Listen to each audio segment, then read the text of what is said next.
I am a firm believer that no child is born bad. And I would even go as far as to say that all children, including those who have made horrible mistakes, deserve another chance for positive change. When I was 13 years old, I was arrested, charged, and convicted to serve a 25-year sentence in prison for my involvement in a gang-related first-degree murder. Although I was a child, and although I was not the actual killer, because I had an extensive juvenile arrest record and I was just as responsible, it made it easy for the judge to transfer my case over to the adult criminal court, a courtroom in which, unfortunately, I was forced to face consequences that were basically designed for the worst of the worst adult offenders. However, unlike many had expected, after 13 years in prison, I came out at age 27 with a bachelor's degree, a remorseful heart, and a mission to advocate for at-risk youth. Today, I'm 38 years old, and for the rest of my life will forever be dedicated to the victim and his family as I push forward as a youth advocate and trying to help deter children from making the same mistakes that I once made. Soon after I was released from prison, I would say it was at the time, it was fall, the following spring, I got involved with Roosevelt University. I got back and I received a Master's of Arts in Counseling and Human Services. Soon after that, I got involved in working with social service agencies and working with at-risk youth. And for the past 12 years, I've worked in positions that were designed to help basically keep children out of the criminal justice system. And throughout the course of that work, I came to find that not only were these children's lives much like my own, but that in fact, many of them, unfortunately, were victims as well. Victims, unfortunately, of situations that made it hard for them to succeed in the first place. A little bit more about myself. I was raised in the backyards neighborhood, in a impoverished community in the south side of Chicago. A neighborhood that was once made famous by Upton Sinclair's book, The Jungle, which vividly depicted the harrowing poverty, diseases, and working conditions of migrants and stockyards in the turn of the 20th century. But unfortunately today, my neighborhood today is still contained with poverty, but in the media is mostly known for violence, crimes, and drugs.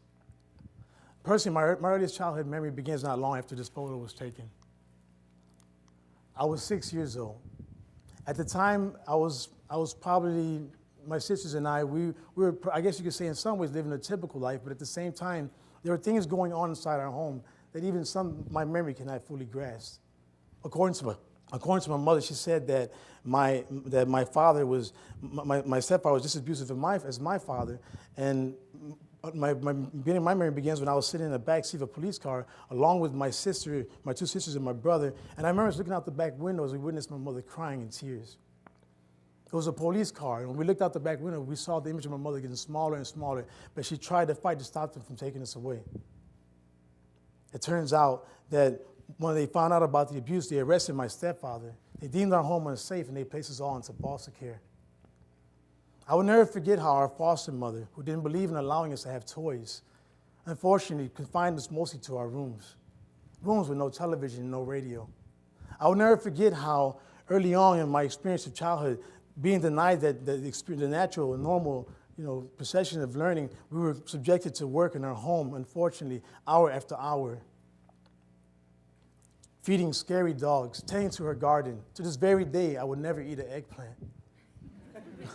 I know it sounds funny, but the images and memories that I have are so strong of this experience, and the reason why is because this was a part of my life that should have been safe, a part of every child's life that should have been safe.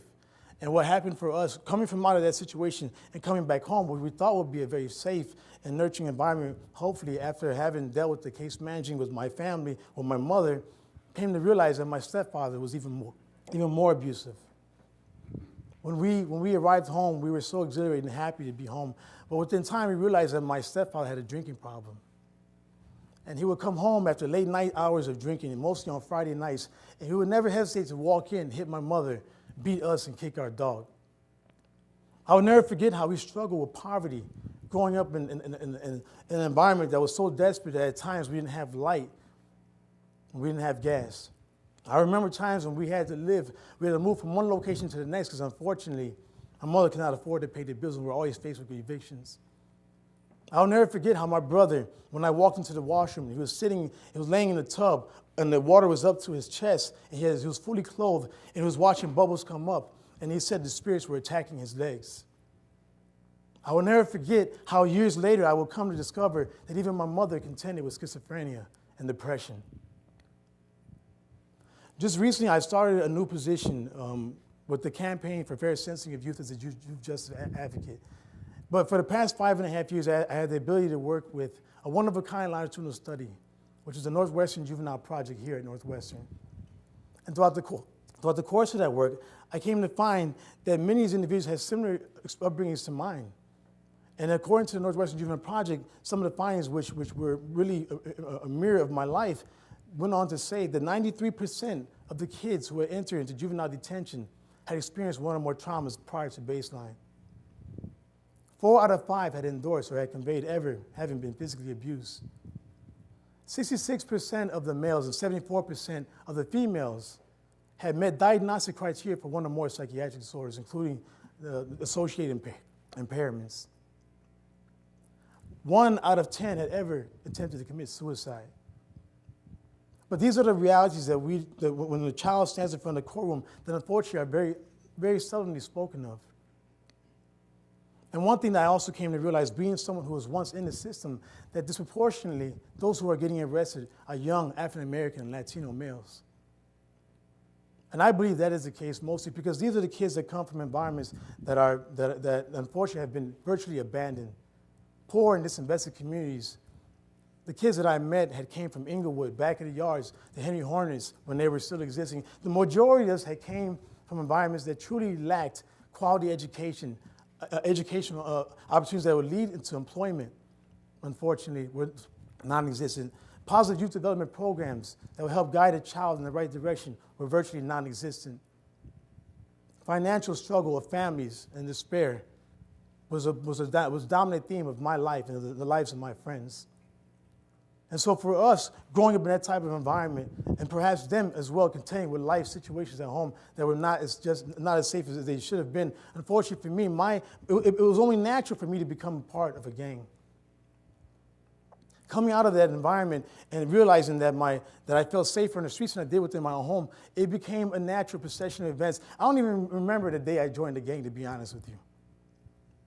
And what I mean by that is it was something that sort of evolved over time, and it was solely based upon the most basic and fundamental human needs that we all share. The need for love, the need for safety, the need for a sense of belonging and respect. And for me, what made gangs so enticing for me is that gangs were way more advanced than any social institution within my reach in terms of satisfying the most basic and fundamental human needs that I had as a child. And what happened, of course, within time, I came to realize as a child, being as oblivious as I was to the future consequences, I eventually found myself in situations that I had to question, what am I doing? Even at times I questioned, what was I doing? I remember one of the guys, he had walked up to me, and he had a gun, and he said, here, man, take this gun. We need you to get on security. And I remember grabbing the gun, and I didn't even know what to do with the gun. I never held a real gun. I had a cap gun before. I never held a real gun. But I did what I saw on television. I did what I had always seen on the screen. So I put it in my waistband. And I remember walking across the street, standing where he told me to stand. And on the surface, it made it look like I was being tough, like I was going above and beyond to prove that I was worthy of my gang. But deep down, I was scared inside. So I kept thinking, what if I shoot that's gonna hurt, you know? So, but that must have been some type of premonition, because soon after that happened, within days, one of my best friends and I, as well as 2 other kids, were hanging out in the back of an alley, and we had access to one of the guns that was provided by the gang. And I remember him grabbing it, and we were playing with it. It was in a moment I heard, boom! And suddenly, within that moment, everything went in. It warped in and back out of slow motion and darkness, and I realized that I had been shot in my face beneath my left eye. And when the bullet entered my face, it shattered the bone, it sent fragments in every direction, it traveled through my sinus, it lodged behind my left ear. I had blood rushing out of my mouth, out of my nose, down the back of my throat, and I remember thinking to myself, swallow the blood. I thought that if I swallowed the blood, it would stop me from bleeding to death. And I look back upon my life and I question myself, why? Why did I put myself in those situations? And I remember being in the back of the ambulance looking up, and they had the bright light on my face, very much like this light. And they're saying, put this, they're like, follow my finger. Where did the bullet come out? Where did it go in? Asking my name, what year it was. And I remember the police walking over and standing above me and saying, who shot you? And then within that moment, I had to decide, do I tell on my friend who just shot me in my face by accident? It was an accident. And all my life I had been raised not to tell on my friends. And even there, while I was laying on what could have been my deathbed, I couldn't bring myself to do that. And I said it was a man in a black car. I was probably thinking about the Knight Rider or something. I don't know what I was thinking. But I said it was a man in a black car. So they went through the whole neighborhood. They were chasing every car, pulling him over, every black car. They were questioning him, where were you at? What were you doing at this time of the hour? And then they realized, like, wait a minute. Perhaps they put two and two together because the Knight Rider never carried a gun, you know. So they probably say, wait, this story's not matching up. So they asked one of my friends that was there, and he told the truth. He didn't have a script. He didn't know what I told him, so he told the truth. And so they came to the hospital, they looked at me, and they said, we'll talk to you soon. I knew for a fact that something was going to happen. I didn't know quite what it was, but I knew I was probably going to be in some trouble. So about a week and a half later, while I'm walking through my neighborhood, and I still have locked jaw, I'm still contending with a severely bruised face, a bloodshot eye, still temporarily bringing back my hearing. And they pulled up and said, Xavier, come here, let me talk to you. When they pulled up, they said, hop in the back seat of the car, Xavier. So I hopped in the back seat of the car. And all I remember him saying is, you're going to get locked up. I was like, for what? He said, for obstruction of justice. And I didn't even know what that meant. Apparently, I had broken the law of obstruction of justice. And so reflecting back upon that experience, and now as an adult, I think about victims. I think about those who have been harmed. You know, today we put guns inside of a lockbox and we place them on shelves. We protect children because we know what can happen to a child if they get a hold of a gun. But because me, as an 11-year-old kid with prior offenses, because I was no longer viewed as a child or a regular child, because I was viewed as a bad child, I didn't get no trauma therapy. I didn't get no follow-up services. I didn't get a home visit. I got a week and a half detention stay in the audio home. And that was the first time I ever been locked up. I was probably the first person in the history of the audio home to get locked up for his own shooting, you know? But I was in there, and I did that week and a half. And by the time I stood in front of a judge, I had to get my friend out of his attempted murder charges. I had to tell him what happened. But surprisingly enough, the only follow-up service I had, even beyond that, was a probation period. And I kept getting in trouble over and over again. And I asked myself, why? Why wasn't a gun? Why wasn't a bullet to my face where I almost died? Why was that not enough to wake me up? If there was ever anything in life that can perhaps wake someone up, it would be coming close to death. But that was not enough to wake me up. And now, looking back, you know, it's funny. I look at myself today as an adult, as a responsible, caring adult, and I'm afraid to get a parking ticket. You know what I mean? I don't want to get in trouble. But in reality, you know, by the time I was 13 years old, I had 19 arrests and 7 convictions. Everything from armed robbery to assault and battery, weapons possessions, all these things that I did as a child. I look back now as an adult, and I can't even imagine a child doing these things. But at the same time, now that I'm learning more about myself, now that I'm out advocating, and now I'm speaking on behalf of children who are involved in the criminal justice system, now more so than ever, learning about developmental neuroscience and what they're saying about the development of a child and how their brains are not the same as adults. I'm learning more now about myself than ever.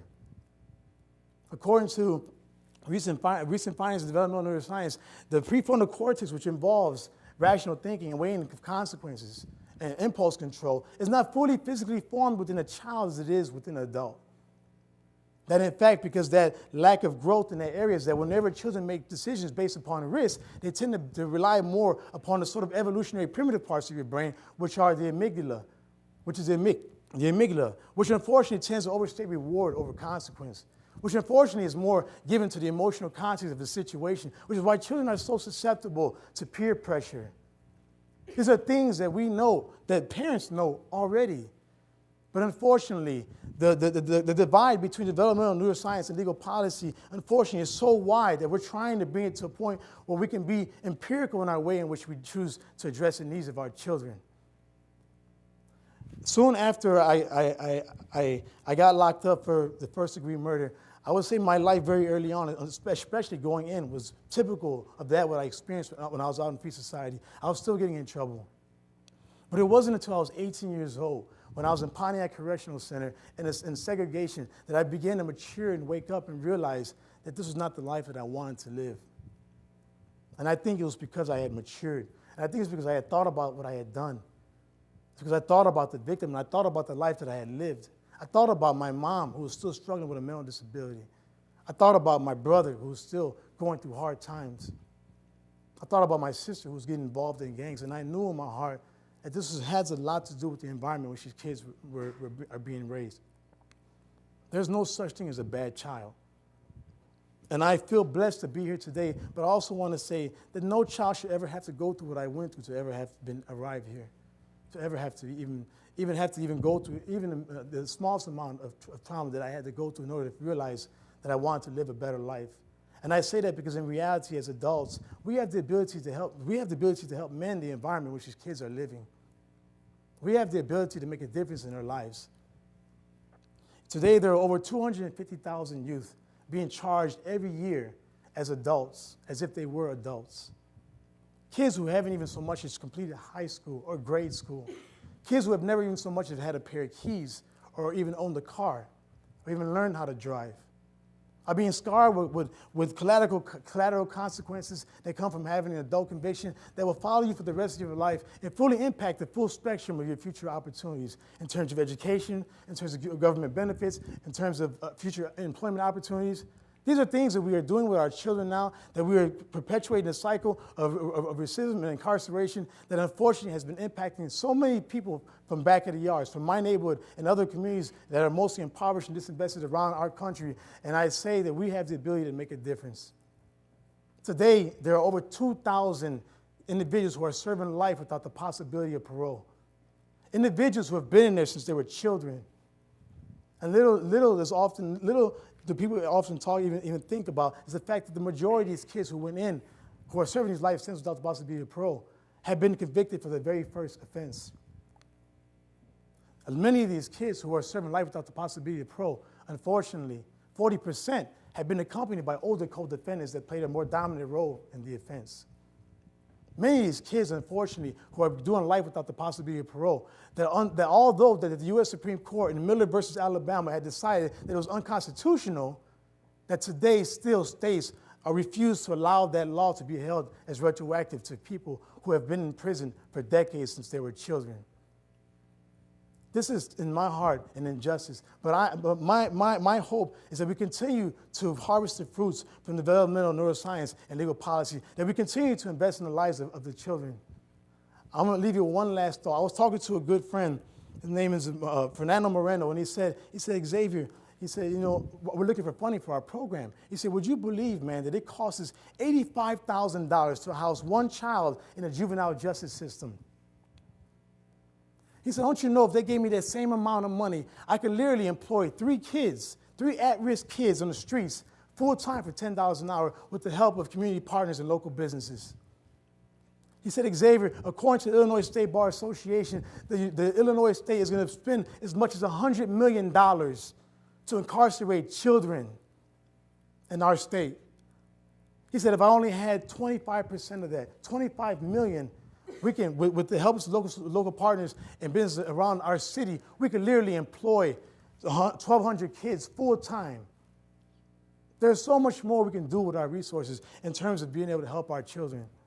Our children are not super predators. Our children are not kids to be thrown away. Our children are our future. And when I think about children in general, I think about my daughter. I think about Sophia. I want her to have a better life. And I want to know that if she ever makes a mistake, that society will be forgiving. Thank you.